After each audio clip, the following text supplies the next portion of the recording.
Hello, ladies and gentlemen, welcome back to another video on the VikingGnomeAnime channel. First of all, let me apologize for being MIA for like almost 4 weeks now.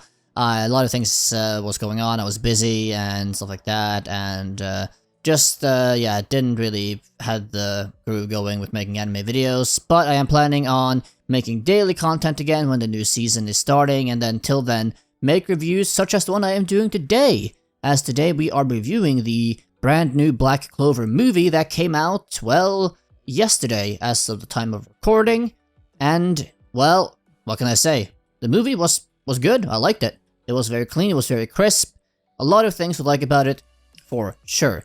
Now, to start off here, I will have to say that this will be a spoiler review, there will be spoilers in the review, so if you are worried about spoilers and have not seen the movie, then please watch the movie first. Thank you. Outside of that, I will also say that I am currently an anime-only watcher in terms of Black Clover. I haven't yet read any of the source material, any light novels or manga, so I will not be able to connect a lot of the dots that manga readers have been, but this definitely got me hyped to just jump into the manga, as I do not believe we have any idea when we are getting any more anime episodes in Black Clover, if ever. I don't believe there's any announcement when or if the anime will return at this point. Hopefully we will get an announcement after this movie does well, hopefully. We'll have to see. But as far as I know, nothing is announced. So yeah, definitely want to go into the manga now after this banger of a movie. So yeah, let's talk about the movie. So if you just watched the anime like I did, it finished over 2 years ago. It was like April or something in 2021. So anime watchers have been waiting for over 2 years for more Black Clover content. And then this movie here comes around and is basically a 2-hour standalone, but still canon, movie on Black Clover. I do believe it takes place in the 6-month training arc that Asta and everyone does in the Heart Kingdom, stuff like that. I do not believe it is after the Spade Kingdom arc, so correct me if I'm wrong, but I do believe it takes place in the 6-month training arc prior to the Spade Kingdom arc in the manga. And this, as I said, is supposed to be a standalone story as far as I understand it, but it is still canon. There's also a light novel that came out with the movie that sort of ties the movie into the mainline plot more, but the movie itself is fairly self-contained. There is not really a lot of anything happening that will connect with the mainline story, outside of the characters just doing their normal things, right? So yeah, let's talk about the movie as a whole. So the plot, it's not overly complex. We have bad guys, the evil Wizard King and now his fellow Wizard King allies, wanting to destroy the entire world because bad guys do that, and then of course the good guys have to stop them. And that's like the very, very baseline plot of the movie. Bad guys want to destroy the world, good guys have to stop them from destroying the world. Very simple, very basic, but they do like a good amount of stuff with the premise, so it's not, very dry and bad. Apparently the main antagonist here, Conrad, just wanted to go for the eugenicist route, as he believed that, hey, if we just wipe out everyone, we can just revive the ones that we like. Though that has a lot of philosophical and ethical problems in and of itself, but alas. So, to talk about a lot of the highlights in this movie, so first of all, let's talk about the animation. So, if you've been a Black Clover fan for a while, watched the entire anime, stuff like that, you will know that animation has not always been a highlight in Black Clover, especially some fights, I believe the Mars fight or stuff like that, or the fight, at least around like Mars and Fauna and like that chapter of Black Clover anime. A lot of the animation was very lacking and just, not the best. Generally though, the animation in the anime got better, especially after episode 100, I believe. The animation I felt was fairly good. But yeah, this movie though definitely steps it up. The animation is really clean, really crisp, the action scenes look great, and just everything generally looks great, sounds great, and just is great, So clearly they put a lot of time and effort into making this movie as good as it could possibly be in terms of the visuals and the sound design, stuff like that. But that's very appreciated, and definitely a highlight. It's not the prettiest movie or anime out there, but it's definitely up there with quality. So kudos, very high style scores for that, in my opinion. Other highlights, I did quite like the character arc that Conrad seemed to be on. I did like a lot how they contrasted Conrad with Asta, as Conrad and Asta had a lot of similarities, right? Both in terms of their personality, and Conrad being very much like Asta before he sort of took a turn for the worse, or went to the dark side, so to speak. And I did really like how they played that sort of relationship with each other, how they had the characters interact with each other, and how they had Conrad sort of just converse with Asta, and how it developed between them throughout the movie. I thought it was a very interesting way to contrast those two characters, with like Conrad turning to the dark side after all the bad things that happened to him in terms of his wife and friends, whatever, being murdered, after he was betrayed by royalists, etc., when he was the Wizard King, and then basically falling into despair and ending up sort of going to the dark side, sort of ending, like sort of making himself believe that the only way to fix this kingdom, is not through reforms or trying to do things the peaceful way. It's to destroy and kill literally everyone, to destroy the entire country, to start anew, because it's too rotten to exist anymore. It's very interesting in terms of what Asta might have done in the same case. Like, what would Asta have done if he was in the same position? He was the Wizard King, and his friends and family would have been murdered in the same way. I wonder if Asta would have handled it the same way or not. I mean, due to Asta's character, right, I assume, of course, he would not. But it's very interesting to ponder about what he would have actually done in a similar situation, because it is easy to succumb to despair and anger and anguish in those sort of situations, right? When you lose your loved ones, your wife, etc. So yeah, I thought that entire arc, or like the entire sort of character interaction and contrasting, was very interesting. On other points, I did like, we got to see Conrad as a prior Wizard King, as well as 3 other prior Wizard Kings. We did get to, see Conrad's character fleshed out a bit, right? He isn't just evil for evil's sake. He actually has a reason for doing what he is doing, as I mentioned, with his wife and etc. being murdered, and him turning out the way he did after that. So we do get some backstory to him, and him being fleshed out as a character in general, which is good. They did a fairly decent job at doing that. The other 3 Wizard Kings, though, we get like almost no information on at all. And we don't get to know a lot about Conrad either, and his backstory. But the other Wizard Kings, we basically had no backstory at all. We had like a few tiny hints here and there of how their lives were, but very, very little is said. Most it is all left to the imagination, which is a bit sad for me. I would have really liked to see way more of the backstory of the other Wizard Kings as well. But since the runtime of this movie was like upwards of 2 hours with the end credits, it's like, yeah, I mean, I understand they didn't want to tack on like another half hour just to add in a lot of more backstory. But I mean, I would have been totally happy if they did, though, but I understand why they did not. I mean, I assume there might be some more relevant information about Conrad and the Wizard Kings and how they came to be and such in the light novel that came out with the movie and tie and such. But for just the movie watchers, yeah, I would have definitely liked more background information and sort of fleshing out those characters more. But, it is what it is. Another really good highlight, though, that I really quite liked was, of course, the fight scenes. We do, get to see the crew back in action. Asta, of course, being badass with his demon powers and whatnot, and also at the end getting like this massive Super Saiyan moment, getting like all the power from all the Wizard Knights or the Clover Knights, etc. Getting the Demon Slayer in one hand, and then having the Imperial Sword in the other hand. So that was very nice to see, very cool. I did also love Yuno getting a good amount of fight screen time. I do love seeing Yuno fight and stuff like that. Yuno is probably my favorite character in Black Clover. I just quite like him a lot. So it was nice to see that. It was also very, very nice to see a lot of characters coming back for the movie. We saw Nero, which is great. We saw Sally, and a few others that we haven't really seen too much of in the anime, in the last parts, I believe. So yeah, I mean, that was good. I was good at seeing those characters back in the fray. Also got introduced to some new characters along the way. That's cool as well. So yeah, so definitely the fight scenes, they were well done. They looked great, they sounded great, and yeah, just fun to watch. Also, so Noel as well got a very nice fight scene. Nin at the end. I mean, just like a lot of characters got to shine with fighting. We also got to see Nocel and Figelion fight. That was decent. They didn't get a ton of screen time, but it's some, Of course, Yami as well. And Merielona, God, her name, Figelion's sister. She got, a lot of screen time with the end fight there with Precona, is what her name is, I think it is. So that was nice with the 1v1. Basically, they just sent Princia, there we go.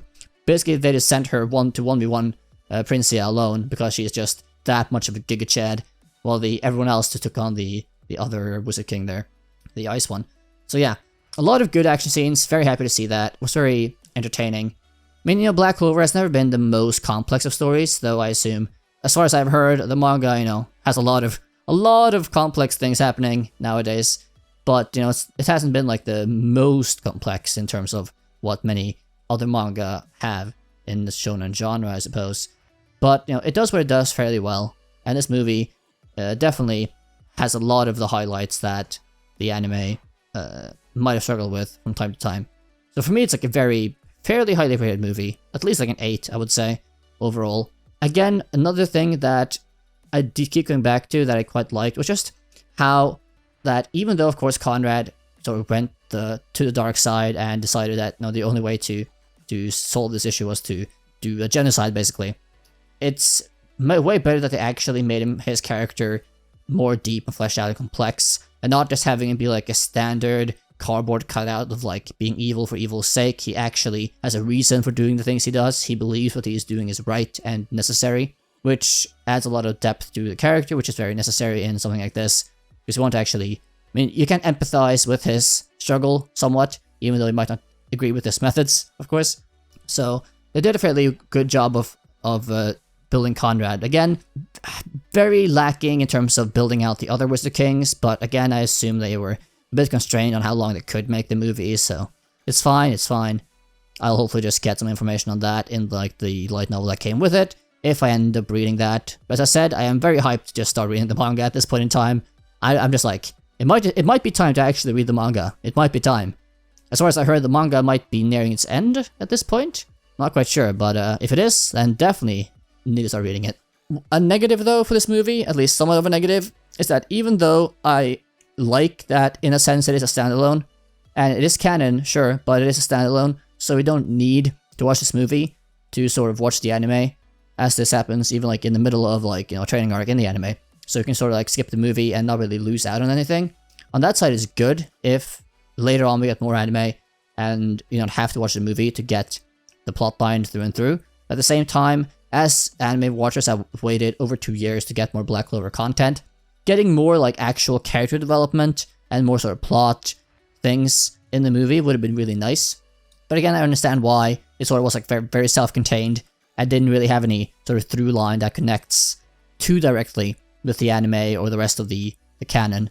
I did see in some reviews that I checked out before I am making this that some like manga readers said that some small like tidbits here and there have like some potential implications for the manga.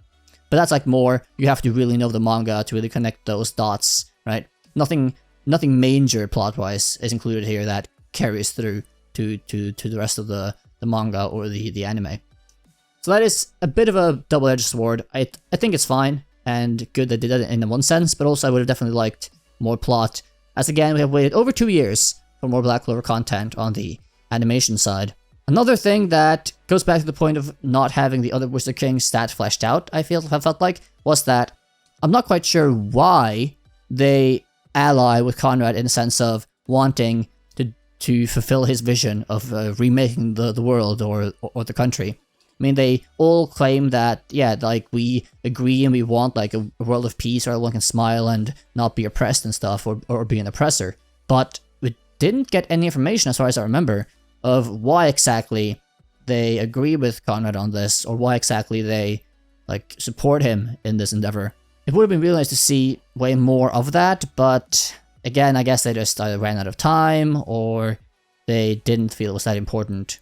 Another thing I would have really liked to see is more interactions with Asta's devil. I think that that's a very cool thing in the anime, and we only get to see like the devil for like the last fight in like a 10-second clip where he just gives Asta the Super Saiyan powers, basically. I would really like way more interactions in that last section of the movie, and have more of a just interaction between those two, between the devil and Asta. But I assume that could have easily gone into like plot development territory, which would have connected it way more directly to the rest of the manga and anime, so that's probably why they didn't go too much more into that, but it would have been nice. Another thing I did like, though, was the points after Asta basically destroyed the sword, and basically around the end fights with the other Wizard Kings and Conrad. You had like these different Wizard Kings sort of, you know, come to some realizations, like Princia when she was fighting Meriolona 1v1. and sort of explaining or explicating that, hey, if I would have had you when I was, Wizard King, maybe I would not have been as lonely, and that maybe implying that maybe she wouldn't have gone down the road she did at that point in time. And then the Wizard Ice King, forget his name, when he is about to vanish, and his soul, being destroyed, whatever, asks Noelle her name, and she says, of course, her name and family name, being Silva, and then him sort of saying to her that if you, as a royal, can empathize and care about the commoners and the peasants, then surely, this world can be saved, maybe, or maybe not all hope is lost. At that point, maybe coming to a realization, a bit late, of course, but at that point, maybe coming to a realization that maybe the end goal of destroying everything was not necessary, that maybe there is enough good left in this world to actually make positive change and reach the goal they all sought in a less destructive, genocidal manner. Overall though, just ending thoughts on the movie, without going too much into detail of like all sort of complex things, I did quite enjoy it. I did really enjoy getting more Black Clover content, and it gets me really hyped for reading the manga, starting on that soon. And also, as the Black Clover mobile game just came out in JP less than a month ago, I have been playing that since launch, so it's a very nice addition getting those two things together this month. Also, the mobile game is launching in global next month, I think. So it's a very, very nice timed thing there. I'm sure that was planned. But yeah, it also gets me more hype for the game, doing some more gacha Black Clover on the side. So yeah. But yeah, I mean, definitely for me, like an 8 out of 10 movie. Maybe like 8 out of 8.5 out of 10. Very enjoyable, good animation, story is good and fine, self-contained. You get like a one-and-done experience, and you just enjoy your time. It didn't feel, even though it was like up to 2 hours, 1 hour 45 minutes of actual runtime, it didn't feel bloated, it didn't feel like it cut out a lot. It felt like just like a fairly well done, fleshed out, contained storyline, where you get to see your favorite characters, and just have good fights and everything else. So for me, definitely a W for this movie. I cannot wait to hopefully get news of more anime adaptations for the manga soon. I would be really sad if you have to wait like many more years to get more Black Clover animation content, but yeah, hopefully we will get an announcement of some sort on that. If there has been one and I didn't see one, then please comment down below, because I would love to know. But yeah, it's a very good movie overall, and you should definitely go watch it either on Netflix or other sources, if you know what I mean. But yeah, it's out now, and I think you'll enjoy it. I think you will enjoy it for sure. And if you haven't started watching Black Clover yet, or if you just watched the movie right now and you haven't watched the anime, I would definitely recommend watching the anime. Though many people get very annoyed with Asta in the early parts of the anime when he is extremely annoying, but if you can get over that hurdle, then you'll probably enjoy the anime as well very well. That being said, that'll be the end of this anime review, or anime movie review of the new Black Clover movie. And yeah, I'll be planning on doing daily content mostly from now on again on the anime channel and actually keep to a schedule. Apologies about that. If you did enjoy this video, please leave a like, subscribe, all that good stuff to be notified of new content on this channel here, and so you can see me, or watch me, or listen to me cover anime content from shows to mangas to movies to whatever else in the anime sphere. And please do comment below with your own thoughts on the movie if you watched it, or on the anime as well, or as questions or anything else. Keep in mind again, I'm a bit of a Black Clover novice. I don't know all the plot points, I haven't read the manga, so be gentle please. Anyway, with that being said, I hope you enjoyed the video, and I will see you all in the next Black Clover or other anime video. Bye bye.